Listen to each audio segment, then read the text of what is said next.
ಹರೇ ಕೃಷ್ಣ. ಅಧ್ಯಾಯ 1 ಶ್ಲೋಕ 44. ಈ ಶ್ಲೋಕದಲ್ಲಿ ಒಬ್ಬ ಮನುಷ್ಯನು ತನ್ನ ಸ್ವಾರ್ಥಕ್ಕಾಗಿ ತನ್ನ ಸಹೋದರ, ತಂದೆ ಅಥವಾ ತಾಯಿಯರನ್ನು ಕೊಲ್ಲುವಂತಹ ಪಾಪಕೃತ್ಯಗಳು ಮನಸ್ಸು ಮಾಡಬಹುದು. ಜಗತ್ತಿನ ಚರಿತ್ರೆಯಲ್ಲಿ ಇಂತಹ ಎಷ್ಟೋ ನಿರ್ದೇಶಗಳನ್ನುಂಟು. ಆದರೆ ಸಂತ ಸದೃಶ್ಯ ಭಗವದ್ಭಕ್ತನಾದ ಅರ್ಜುನನಿಗೆ ಸದಾ ನೈತಿಕ ತತ್ವಗಳ ಅರಿವುಂಟು. ಆದುದರಿಂದ ಅವನು ಇಂತಹ ಕೃತ್ಯಗಳಿಗೆ ದೂರವಿರುವಂತೆ ಜಾಗೃತನಾಗಿರುತ್ತಾನೆ. ಶ್ಲೋಕವನ್ನು ನೋಡಿಕೊಂಡು ಬರೋಣ ಬನ್ನಿ.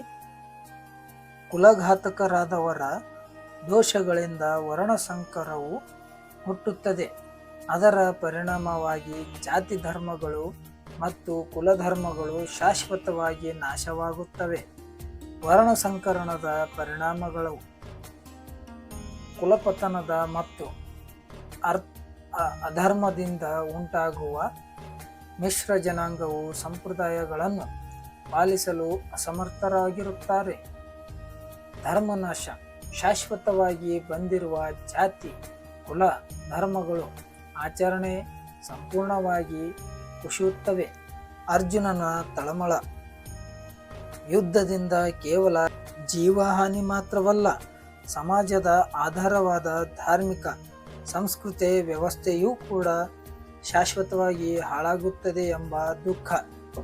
ಅಯ್ಯೋ, ಎಷ್ಟು ವಿಚಿತ್ರ ಮಹತ್ವವಾದ ಪಾಪಗಳನ್ನು ಮಾಡಲು ನಿರ್ಧರಿಸಿದ್ದೇವೆ ನಾವು. ಏಕೆಂದರೆ ರಾಜ್ಯದ ಸುಖದ ದುರಾಶೆಯಿಂದ ಕೊಲ್ಲಲು ಬಂಧುಗಳನ್ನು ಪ್ರಯತ್ನಿಸುತ್ತಿದ್ದೇವೆ.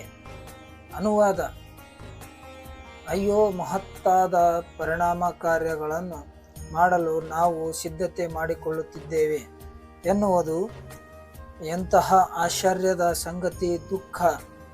ರಾಜ್ಯ ಸುಖದ ಲೋಭದಿಂದಾಗಿ ನಾವು ಸ್ವಜನರನ್ನು ಕೊಲ್ಲಲು ಸಂಕಲ್ಪ ಮಾಡಿದ್ದೇವೆ. ಅಂದರೆ ನಮ್ಮ ಸ್ವಾರ್ಥಕ್ಕಾಗಿ ನಾವು ಎಲ್ಲವನ್ನು ಬಳಕೆ ನಮಗೋಸ್ಕರ ಎಂದು ನಾವು ಇರುವುದರಿಂದ ನಮ್ಮವರನ್ನು ಲೆಕ್ಕಿಸದೆ ನಾವು ತಂದೆ ತಾಯಿ ಹಾಗೂ ಅಣ್ಣ ತಮ್ಮ ಬಂಧು ಮಿತ್ರರೊಡನೆ ನಾವು ಯುದ್ಧ ಮಾಡಲು ಮುಂದಾಗುತ್ತೇವೆ. ಇದೇ ಈ ಶ್ಲೋಕದ ಅರ್ಥ.